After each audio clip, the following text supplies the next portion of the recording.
দর্শক, ঢাকা ন্যাশনাল স্টেডিয়ামের 4 নং গেট থেকে আপনাদেরকে স্বাগত জানাচ্ছি। এই মুহূর্তে দর্শক, এই মুহূর্তে কিন্তু সমর্থকদের ঢল একদম জনসমুদ্রে পরিণত হয়েছে। আপনাদেরকে যদি আমি একটু দেখানোর চেষ্টা করি, তিল ফেলবার স্থান কিন্তু নেই এখানে, এত সমর্থকের চাপ। যারা ভলেন্টিয়ার ছিলেন তারা কিন্তু বেশ হিমশিম খাচ্ছেন এই মুহূর্তে সেই চাপ সামলাতে, এবং আমরা দেখেছি যে কয়েকবার বাবাদ হয়েছে সমর্থকদের সঙ্গে, এবং সেটা কিন্তু এখনো চলছে।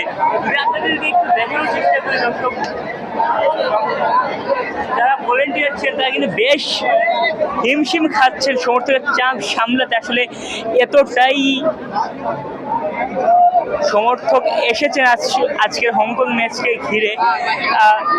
এটাই আসলে প্রমাণ করে যে মানুষের ফুটবলের উন্নতনা এখন আসলে কমে যায়নি, সমর্থকরা আসলে ফুটবলকে এখনো অন্তরে লালন করেন, সেটাই আসলে প্রমাণ করে।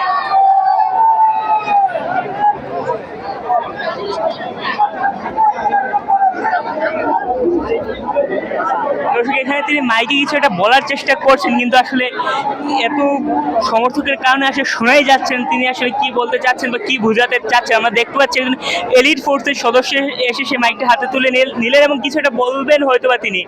আর সবাই এখানে টিকিটগুলো দেখাচ্ছে। আসলে 4 নং গেটে এতটাই সরু যে এখানে আসলে পর্যাপ্ত সমর্থক প্রবেশ করতে পারছেন। আমরা যদি একটু দু একজনের সঙ্গে কথা বলার চেষ্টা করি,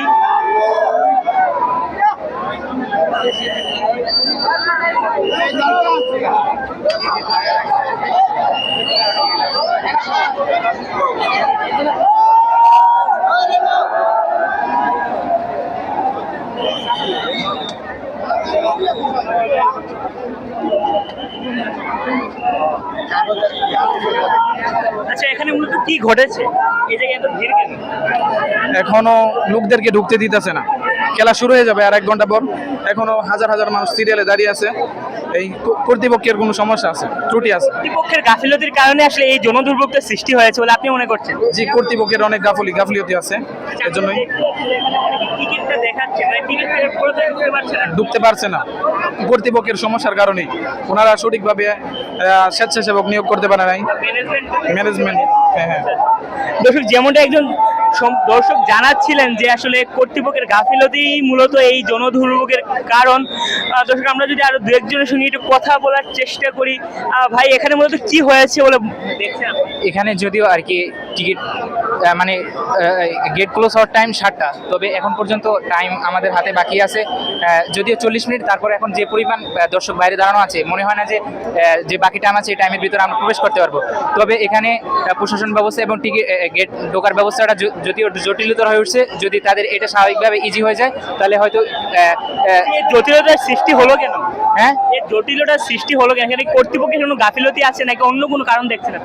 যদিও কর্তৃপক্ষের গাফিলতা আছে বলতেই এখানে এই সমস্যাটা, এই যানজটটা তৈরি হয়েছে। যদি স্বাভাবিকভাবে তারা ইজিলি এক একটা করে চেক আপ করে দর্শকদের ঢোকানোর চেষ্টা করতে, তাহলে হয়তো এই সমস্যাটা ফেস করতে হতো না, স্বাভাবিকভাবে তারা ঢুকতে পারতো।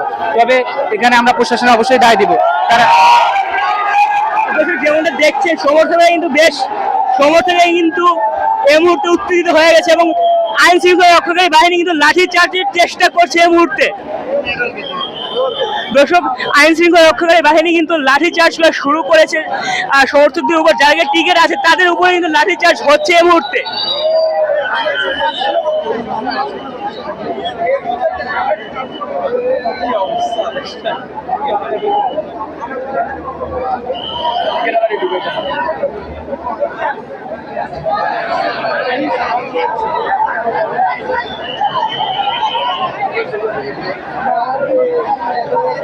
দর্শক, পুলিশের এলিট ফোর্সের সদস্যরা কিন্তু লাঠির হাতে এই মুহূর্তে যেটি অবস্থান করেছেন এবং তারা কিন্তু আসলে পরিস্থিতি সামাল দেওয়ার চেষ্টা করছেন।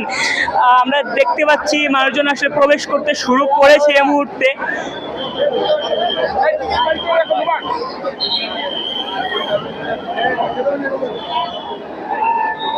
দর্শক, 4 নং গেট থেকে এটাই ছিল আমার কাছে সর্বশেষ এই মুহূর্তে।